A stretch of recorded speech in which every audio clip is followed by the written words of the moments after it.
성경에서의 이름은 단순한 호칭을 넘어서 정체성이자 또한 하나님의 약속을 의미할 때가 많습니다. 아브라함을 아브라함으로 하신 것이나 사레를 사라로 하신 것이나 그리고 야곱을 이스라엘이라고 한 것은 단순한 호칭을 넘어서 그가 앞으로 어떻게 살아야 할지에 대한 약속이다라고 볼 수 있습니다.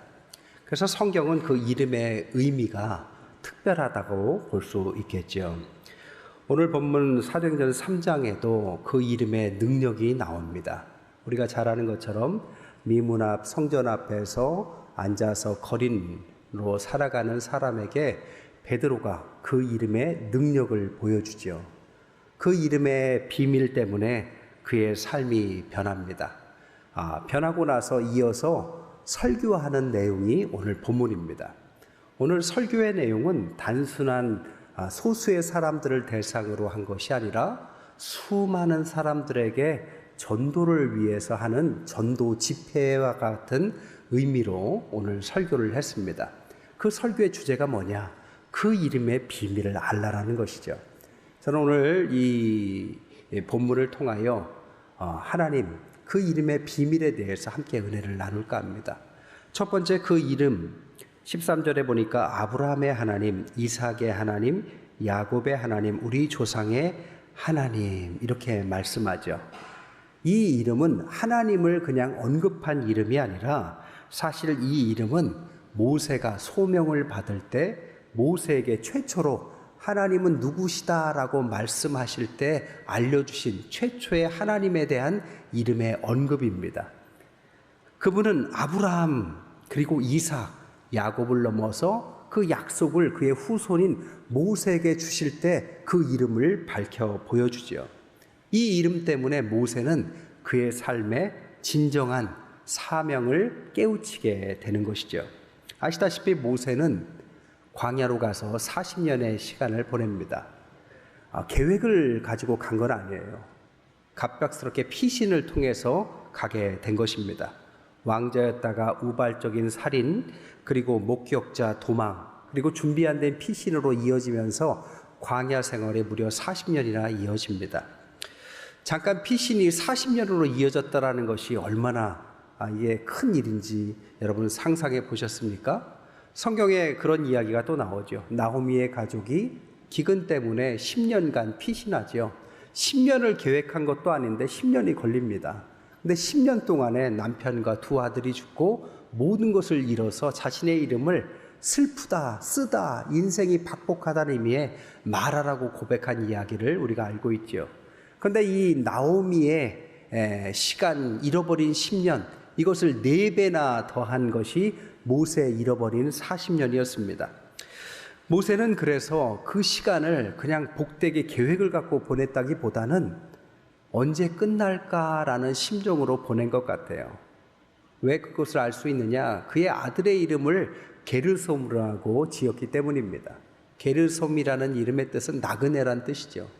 나그네는 어느 한 곳에 거처하는 것이 아니라 잠깐 있다 떠날 사람을 나그네라고 하죠. 근데 모세는 그런 심정으로 있었는데 40년이 흘러버리죠. 40년이 그냥 산 40년도 아닙니다. 처가살이 40년이죠. 우리 옛말에 보리 서말만 있어도 처가살이 안 한다 그러잖아요. 근데 모세는 40년을 합니다. 처가살이 한 사람이 또 있어요. 야곱이 처가살이를 하죠. 몇 년 했냐면 20년 했습니다. 20년 했는데 야곱은 그 20년 동안에 대단한 재산을 모아갖고 나오죠. 근데 모세는 그럴 주변도 안 돼요. 2배의 40년을 살아갔으면서도 처가살이에서 아무것도 얻은 것은 없어 보입니다. 그냥 말 그대로 40년을 산 거죠. 왜 모세는 야곱의 2배를 있고 나오미의 4배에 있으면서도 그 40년의 시간을 그냥 흘려보냈을까? 생각해보면 이 모세는 왕궁 출신이기 때문입니다. 야곱하고는 달라요. 왕궁 출신이니까 양 때에 그렇게 큰 욕심은 없었을 거라고 생각해요. 왜? 왕조였으니까 그깟 양이라 소 이런 것들 마음만 먹으면 많이 가질 수 있었던 지위에서 지금 어느 날 갑자기 이렇게 돼서 언제 끝날지 모르는 시간을 보내고 있었기 때문에 과거에 사로잡혀서 살았다라고 생각이 듭니다. 언젠가 가겠지, 돌아가겠지. 시간이 그러면서 40년이 흘러가요. 살다 보면 우리의 삶에도 이런 일이 있죠. 내가 왕년에 이런 분들이 있습니다. 우리 할아버지 때 얼마나 잘 살았냐면 할아버지가 갖고 계신 그 땅, 그걸 밟고 지나가지 않고는 그 마을을 못 지나갔다고 여러 번 들었어요, 저. 어떤 분은 자기가 회사 다닐 때 자기 아니면 회사가 멈췄대요. 확인은 안 됩니다. 그러나 왕년에 그렇게 잘 나갔다. 근데 지금은 아닌 거죠. 그러나 지금 이렇게 인생의 회한과 과거를 품고 있으면서도 그의 마음은 편치 않았습니다. 모세가 지었다는 시편 90편에 보면 모세의 심정이 고스란히 드러납니다. 주의 목전에서의 천년이 밤의 한순간처럼 주께서 그들을 홍수처럼 쓸어 가시나이다. 우리의 모든 날이 주의 분노 중에 지나가고 우리의 연수가 70이요 강건하면 80이라도 수고와 슬픔뿐이다. 모세의 나이 지금 80입니다. 그가 말하기를 70이어도 80이어도 수고와 슬픔만 있다. 그게 모세의 자신의 심정을 이야기한 거죠. 뜻한 바가 컸어요. 왕궁 교육으로 훌륭한 사람이었습니다. 능력도 있어요. 그러나 어느 날 그것을 잃어버리고 긴 시간이 흘러서 이제는 늙은 몸, 지팡이 하나밖에 없었습니다. 재산도 없어요. 그런 것을 모을 만한 주변이나 욕심과 계략도 없습니다. 그러면 하나님은 이때 모세를 기억하지 못하고 계셨습니까? 우리의 삶 가운데 모세와 같은 심정을 가질 때가 있습니다. 그때 우리가 꼭 질문해야 될 질문이 뭡니까? 하나님은 나를 지금 기억하고 계신가? 나를 잊으신 것은 아닌가? 하나님은 모세를 잊지 않고 계셨습니다. 출애굽기 2장 24절 25절에 보면 하나님이 그들의 고통 소리를 들으시고 하나님이 아브라함과 이삭과 야곱에게 세운 그의 언약을 기억하셨고 하나님이 이스라엘 자손을 돌보셨고 하나님이 그들을 기억하셨더라. 기억하셨다를 두 번이나 반복하는데 여기에서의 기억하다라는 단어를 자카르를 쓰고 있습니다. 자카르는 어느 날 까먹고 있다가 깜빡 잊었다가 그런 일이 있었지라는 기억이 아닙니다. 모세가 있었는데 광야로 갔는데 40년간 내가 깜빡 잊고 있었네? 이런 의미의 기억이 아니라 이 자카르의 의미는 한시도 잊지 않고 기억한다라는 의미의 자카르입니다. 그러니까 하나님은 모세를 내보낼 때부터 40년이 흐르면서 모세는 자기 자신을 하나님이 잊었다라고 생각할 법도 하지만 하나님은 그러지 않으셨다는 거죠. 내보낼 때부터 지금까지 한시도 모세를 잊은 적이 없습니다. 왜요? 그가 하나님의 큰 사명을 해야 될 사람이기 때문이죠. 하나님의 이런 일상, 하나님의 사람의 이런 일상은 하나님의 준비법에서 나옵니다. 하나님은 사람을 쓰실 때 분명히 두 가지를 주세요. 하나는 능력을 주십니다. 그리고 능력을 다룰 만한 겸손을 주십니다. 근데 이 두 가지가 모순된 거죠. 능력을 주면 사람이 교만해집니다. 모세에게 그런 능력을 주니까 교만해졌어요. 사람을 자기 힘으로 죽이거나 혹은 자신의 힘으로 나라의 미래를 결정할 수 있다는 교만이 있었습니다. 이 교만을 꺾는 시간, 겸손으로 바꾸는 시간이 40년이었던 거죠. 그러니까 이 40년은 모세가 볼 때는 하나님이 자신을 잊었거나 하나님의 또 다른 벌이 아닐까라고 생각할 수는 있었지만 사실 그건 벌이라기보다는 하나님의 그를 향한 준비의 시간, 발효의 시간입니다. 발효의 시간 아세요? 김치를 막 담그면 겉절이로 먹어도 맛있지만 발효시키면 아주 숙성된 깊은 맛이 나죠. 된장을 담가서 바로 먹으면 짭니다. 근데 발효를 시키면 깊은 맛이 나고 영양가도 아주 대단한 된장이 되는 것처럼 하나님의 사람들이 능력을 주셨지만 능력을 발효시키면 그 능력이 하나님 앞에서 겸손하게 쓸 수 있는 그 능력이 되는 거죠. 그 발효의 시간이 모세에게 주신 시간이었다라는 것입니다.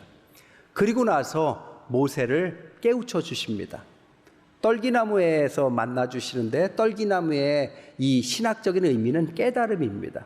떨기나무에서 타지 않는 떨기나무를 보고 그것을 궁금해서 하나님을 만났던 모세가 그때 비로소 깨닫죠. 그동안 지나온 시간이 하나님의 능력과 겸손으로 준비된 하나님의 귀한 사명을 위한 시간이었구나. 여러분, 이건 모세에게만 주신 시간은 아닙니다. 우리에게도 때로는 모세와 같이 능력과 발효의 시간을 주세요. 이 발효의 시간을 하나님의 벌이나 하나님이 나를 버렸다라고 착각하면 안 됩니다. 하나님 주신 능력과 그 좋은 은사를 하나님을 위해서, 하나님을 통해서 세상에 하나님의 영광을 위해서 쓰도록 발효시키는 시간이다라고 받아들여야 됩니다.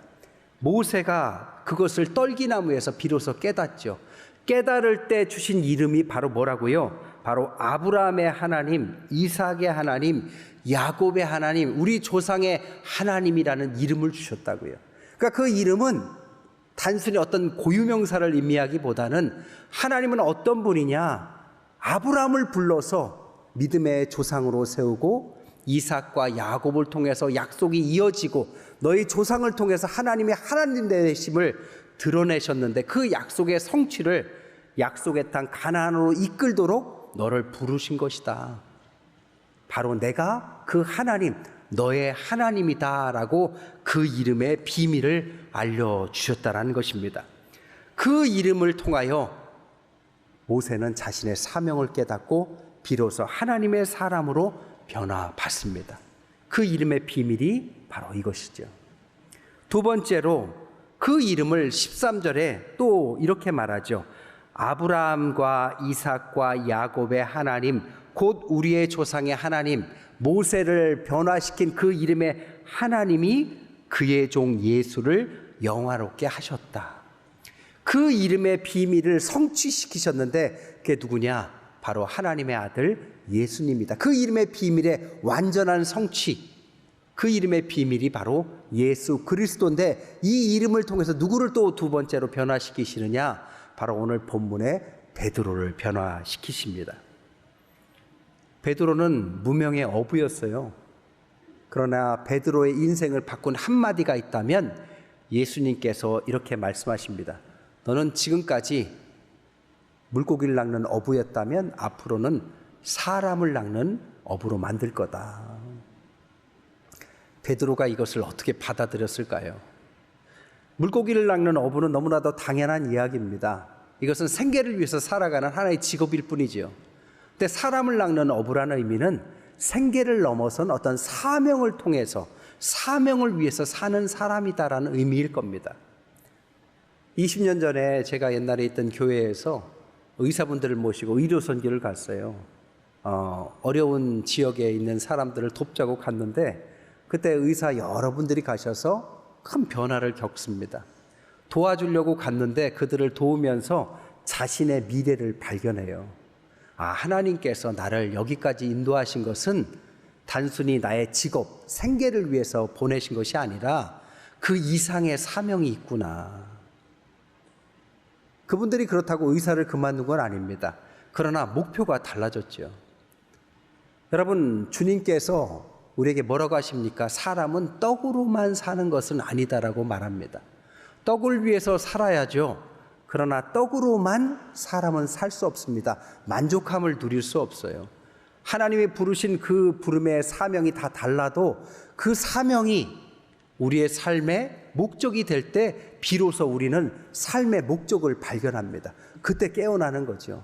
베드로를 깨운 이름이 바로 그 이름이라는 거죠. 베드로가 그 이름을 주셨을 때 처음부터 크게 변화받지는 않았습니다. 그런 여러 모습 속에서 변화산에서 혹은 주는 그리스도시여 살아계신 하나님의 아들이라는 고백까지 이렇게 한 대단한 사람처럼 보였지만 예수님께서 십자가에 달려 돌아가시니까 3번이나 부인하죠. 그러나 그 이름의 비밀은 거기서 그를 포기하지 않죠. 예수님께서 부활하시고 그에게 가셔서 네가 나를 사랑하느냐라고 또 묻습니다. 지난번에 한번 말씀드렸듯이 주님께서 너가 나를 사랑하느냐에 물을 때 이 헬라어 원어는 한글하고 좀 달라요. 주님께서 이렇게 묻습니다. 베드로야, 네가 아가페로 나를 사랑하느냐라고 물어요. 하나님의 사랑, 부모의 사랑, 조건 없는 사랑으로 나를 사랑할 수 있니? 베드로가 대답하기를 나는 필로스로 사랑합니다라고 대답합니다. 저는 그렇게 대단한 사랑은 못해도 형제 간의 사랑, 친구 간의 우정, 주는 만큼 줄 수 있는 사랑 정도는 할 수 있습니다. 예수님이 두 번째 물어요. 아가페로 사랑할 수 있니? 아니요, 저는 필로스로 사랑할 수 있어요. 그러니까 예수님이 다시 바꿔 말씀하시죠. 그럼 필로스는 사랑할 수 있니? 예, 주님, 저는 그걸로 사랑할 수 있어요. 주님은 그에게 눈높이를 맞춰주세요. 그리고 그럼 네가 할 수 있는 것을 해라. 편안한 마음으로 베드로는 그것을 받아들입니다. 그러나 후에 베드로의 하나님을 향한 사랑을 보면 그것은 필로스를 넘어서 아가페의 모습을 보여주지요. 그 이름의 비밀이 그렇습니다. 우리가 대단한 목적과 의식을 가지고 변하는 건 아니에요. 주님이 우리의 상황과 때와 수준을 압니다. 그러나 주님을 사랑하는 중심만 있으면 괜찮습니다. 그러면 주님이 그의 삶을 그의 순차적으로 수준에 맞게 변화시켜 가죠. 베드로가 후에 자신의 제자들에게 말하기를 베드로전서 5장 12절에 너희는 이 은혜 안에 굳게 서라 이렇게 고백합니다. 이 은혜가 뭘까요? 그 이름에 응답하여서 사람을 낚는 업으로 가려고 했던 그 베드로를 생계형이 아니라 그 이상의 사명을 위해서 가려고 했던 베드로를 주님께서 정말 대단한 베드로, 반석 위에서 교회를 세워서 음부의 권세가 해치 못하고 천국 열쇠를 주는 베드로, 그 위대한 베드로로 만드셨다. 이 은혜 안에 너희들도 설 수 있다라고 그의 제자들에게 고백하는 그 이름의 비밀이 두 번째 이름의 비밀입니다. 세 번째, 그 이름의 비밀은 베드로를 통해서 오늘 본문의 성전 미문 앞 안진뱅이에게 또 전달이 되죠. 성전 미문 앞에 있는 안진뱅이는 거린이었습니다. 나면서부터 신체 장애 때문에 그가 할 수 있는 것은 사람들의 긍휼을 바라는 그 장소에서 긍휼을, 즉 돈을 받고 거린의 생활로 생계를 유지하는 거였죠. 그에게 베드로가 다가갑니다. 은과 금이 없어요. 그것을 달라고 하는 그에게 뭐라고 합니까? 나는 은과 금은 없다. 그러나 그 이상의 것, 그 이름이 있는데 그리스도 예수의 이름이 있다. 그 이름으로는 네가 원하는 것 이상으로 너에게 줄 수 있다. 그 이름이 전달됩니다. 그리고 그는 가장 그가 진짜 바랬던 근원적인 모든 문제가 해결되고 진정한 인간의 회복이 일어난다는 이야기가 오늘 본문의 이야기죠. 어떤 미국에 있는 목사님의 간증을 들었어요. 집회를 한번 나가셨는데 이렇게 집회를 뜨겁게 하는데 뒤에서 노숙자가 이렇게 걸어 들어오더래요. 근데 멀리서도 이제 노숙을 했으니까 냄새가 날 거 아니에요. 아주 앞에 강단까지 냄새가 날 만큼 그런 노숙자가 걸어 들어오더랍니다. 근데 집회가 끝나고 나서 목사님 앞에 이렇게 또 걸어오시더래요. 목사님이 이 사람을 어떻게 뭘 원할까? 빨리 돈 줘서 보내야 되겠다. 그래서 호주머니를 뒤져보니까 $5짜리가 있어서 오불, 묻지도 않았는데 오불을 탁 줘서 보내려고 줬더니 그 노숙인이 하는 말이 나는 돈 바라고 온 것이 아니라 예수님 때문에 왔습니다 라고 말했다라는 겁니다. 그 순간에 목사님 너무 부끄러워지더래요. 지금 집회를 뭐하러 하는 겁니까? 은과 금도 중요하지만 진정한 그 이름, 우리의 인생을 변화시킬 수 있는 그 이름 예수 그리스도를 전하려고 자기가 집회를 하면서 진짜 그것을 원해서 왔던 사람의 겉모습만 보고 우리가 은과 금을 주려고 했던 자신의 모습 속에 자신이 얼마나 타락했는가를 회개했다고 합니다. 여러분, 은과 금도 중요해요. 살아가는데 그것처럼 중요한 것도 없습니다. 그러나 우리의 삶의 진짜 중요한 문제는 그 이상의 문제입니다. 그 이상의 것들을 해결할 수 있는 것은 은과 금을 넘어서 그리스도 그 이름 그 안에 있다라는 것이 성경의 가르침이라는 것이죠. 그 이름의 능력, 그 비밀, 그것을 발견하지 못한다면, 교회에 와서 은과 금을 위해서 기도한다면 그 사람은 반쪽짜리 신앙이 될 가능성이 높습니다. 진짜 신앙인은 그 이상의 것, 하나님이 그에게 주신 이름의 비밀 속에서 비밀을 발견할 때만 가능한 것입니다. 말씀을 정리할게요. 빌리 그레함 목사님이 평생 전도 집회를 하셨어요. 86세가 되셨습니다. 자신이 이제 전도 집회를 더 이상 하기 힘들겠다라고 생각이 들었습니다. 그래서 마지막 전도 집회를 뉴욕에서 했습니다. 86세 마지막 전도 집회를 뉴욕에서 할 때 몇 명이 모였느냐? 9만 명의 사람들이 모였다고 해요. 그때 빌리 그레함 목사님이 이렇게 설교하셨어요. 이 시간 예수 그리스도를 구세주로 영접할 사람들은 앞으로 나오십시오. 이런 기회는 다시 없을 겁니다. 그리고 사람들이 나왔습니다. 제 말을 따라 하십시오. 하나님, 저는 죄인입니다. 저의 죄를 회개합니다. 용서하여 주옵소서. 저는 예수 그리스도께서 십자가에 돌아가셔서 저를 구원하신 분인 것을 믿습니다. 예수님의 이름으로 기도합니다. 이때 결신한 사람이 2,600명이나 됐다고 합니다. 근데 오늘 본문에 베드로 사도가 한 명의 거린을 일으켜 세운 것이 끝이 아닙니다. 오늘 본문을 통해서 뭐라고 하느냐? 19절에 보면 그러므로 너희가 회개하고 돌이켜 너희 죄 없이 함을 받으라. 이같이 하면 새롭게 되는 날이 주 앞에서 있을 것이다. 빌리 그레함 목사님과 똑같은 결신의 기도를 하게 합니다. 몇 명이 결신한 줄 아세요? 몇 명이요? 5,000명. 빌리 그레함 목사님이 역사상 가장 위대한 전도자라고 하는데 베드로 사도는 5,000명, 그 2배나 되는 사람들이 주님 안에서 결신하는 은혜를 얻게 됩니다. 결신이라는 것의 의미가 뭡니까? 회개하는 거죠. 그 이름의 능력으로 자신의 죄를 발견합니다. 그 이름의 능력으로 몸이 낫게 됩니다. 신유라고 하죠. 그 이름의 비밀로서 영혼이 회복됩니다. 구원이라고 하죠. 그 이름의 비밀로 정신이 회복됩니다. 치유라고 하죠. 그 이름에는 이 모든 능력이 들어가 있었습니다.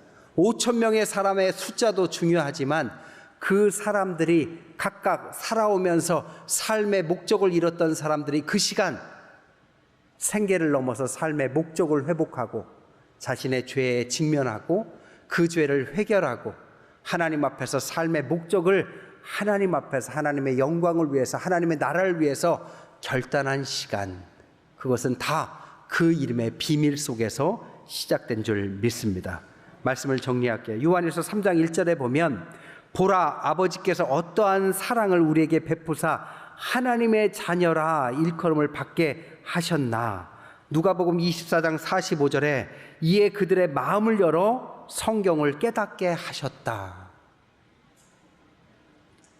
성경을 통해서 하나님의 자녀로서 부름받은 사람은 다 베드로와 같이 사람을 낚는 어부로 하나님께 부르심을 받은 것입니다. 물고기를 낚는 삶, 그것도 충만한 삶이 됩니다. 그러나 그것을 넘어서 사람을 낚는 삶, 그것은 생계를 넘어서 하나님께서 부르신 진짜 목적을 향해서 가는 진짜 인생이 시작되는 것입니다. 그 이름의 비밀, 너무나도 당연하고 익숙하고 수만 번도 더 들었지만 그 이름 속에는 우리의 인생을 변화할 그 능력이 들어가 있습니다. 오늘 예배드리는 모든 여러분들의 마음 가운데 그 이름의 비밀과 능력이 함께 하시기를 주님의 이름으로 간절히 축원드립니다.